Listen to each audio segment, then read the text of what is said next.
Uniform पहनना हर किसी का सपना होता है, लेकिन जब एक मुस्लिम लड़की इंडिया की पहली महिला अफसर बनती है तो यूनाइटेड नेशन पीस मिशन को लीड करती है और ऑपरेशन सिंदूर जैसे मिशन में उतरती है तो ये सिर्फ सपना नहीं, इतिहास बन जाता है। आज हम बात कर रहे हैं लेफ्टिनेंट कर्नल सोफिया कुरैशी की, इंडियन आर्मी की वो शेरनी जिसने न सिर्फ देश का नाम ऊंचा किया बल्कि पूरी जनरेशन को ये यकीन दिलाया कि औरत होना कभी कमज़ोरी नहीं होती बल्कि एक ताकत होती है। सोफिया का जन्म एक मिडिल क्लास मुस्लिम फैमिली में हुआ। डिसिप्लिन, एजुकेशन और वैल्यूज़ उनके अपब्रिंगिंग का कोर हिस्सा थे, लेकिन आर्मी में जाना उस दौर में लड़कियों के लिए ये सपना बहुत रेयर था। पर सोफिया ने खुद से एक वादा किया जो लड़कियां आज तक सपोर्ट रोल्स में कर रही हैं, मैं उन्हें कमांड रोल तक पहुंचा के दिखाऊंगी। उन्होंने ऑफिसर ट्रेनिंग एकेडमी चेन्नई में एडमिशन लिया, जहां उन्होंने हर मेल कैडेट के साथ बराबरी से ट्रेनिंग की।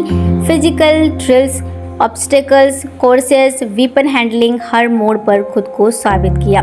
पोस्ट ट्रेनिंग उन्होंने सिग्नल्स कॉर्प्स ज्वाइन किया, जहां कम्युनिकेशन, टेक, बैटलफील्ड और इंटेलिजेंस का काम होता है। धीरे धीरे उनका काम तेज़ी से आर्मी में फैलने लगा, एक काम, स्ट्रेटेजिक और फियरलेस ऑफिसर के तौर पर। फिर आया वो पल जिसने उन्हें इतिहास में दर्ज कर दिया। साल 2016 में सोफिया बनी इंडिया की पहली महिला अफसर, जिन्हें United Nations peace keeping mission में एक कंप्लीट कंटिजेंट लीड करने का मौका मिला। उन्होंने करीब 40 मेल ऑफिसर्स और सोल्जर्स की टीम को कमांड किया और साउथ सूडान भेजी गई, जहां दुनिया के सबसे अनस्टेबल एंड वायलेंट रीजन्स में पीस बनाना था। उनकी कमांड में ये पूरी टीम प्रोफेशनलिज्म, चैम्पियन और डिसिप्लिन से काम करती रही और इंटरनेशनल मीडिया ने भी उनकी लीडरशिप को सलाम किया। लेकिन सोफिया कुरैशी की कहानी सिर्फ यहीं ख़त्म नहीं हुई। यूएन मिशन के दौरान ही उन्होंने एक और बेहद ख़ास मिशन को लीड किया, ऑपरेशन सिंदूर।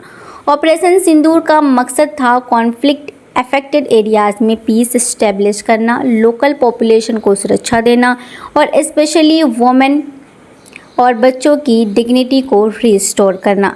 लेफ्टिनेंट कर्नल सोफिया ने इस ऑपरेशन की कमाल संभाली। ग्राउंड पर उतरकर उन्होंने हर छोटी बड़ी एक्टिविटी को खुद लीड किया। उनकी प्रेजेंस ने न सिर्फ लोकल वुमेन में सेफ्टी और ट्रस्ट बढ़ाया बल्कि पूरी मिशन टीम में एक नई मोटिवेशन भर दी। ऑपरेशन सिंदूर एक सिंबल बन गया इंडियन वुमेन ऑफिसर्स की स्ट्रेंथ, स्ट्रेटजी और सेंसिटिविटी का। यूनाइटेड नेशंस ने भी सोफिया कुरैशी की एफर्ट्स को फॉर्मली रिकॉग्नाइज किया और इंटरनेशनल प्लेटफॉर्म पर उनकी लीडरशिप की सराहना की। सोफिया कुरैशी ने वो कर दिखाया जो बहुतों ने नामुमकिन समझा था, एक लड़की जिसने बैरियर्स तोड़े और एक अफसर जिसने स्टीरियोटाइप तोड़े और एक भारतीय जिसने दुनिया को दिखाया कि इंडियन वुमेन सोल्जर सिर्फ यूनिफॉर्म नहीं पहनती, वो इतिहास लिखती है। इतिहास हमेशा बहादुरों के नाम लिखा जाता है और लेफ्टिनेंट कर्नल सोफिया कुरैशी इसी इतिहास का सुनहरा पन्ना है। अगर आपको सोफिया कुरैशी की इंस्पायरिंग जर्नी ने मोटिवेट किया तो इस वीडियो को ज़रूर शेयर करें और कमेंट में हमें ज़रूर बताएं कि आपने इससे क्या सीखा और क्या इनकी कहानी आपको इंटरेस्टिंग लगी। और ऐसी ही रियल लाइफ लेजेंड की कहानियों के लिए सब्सक्राइब करें चारा FYB 7 को।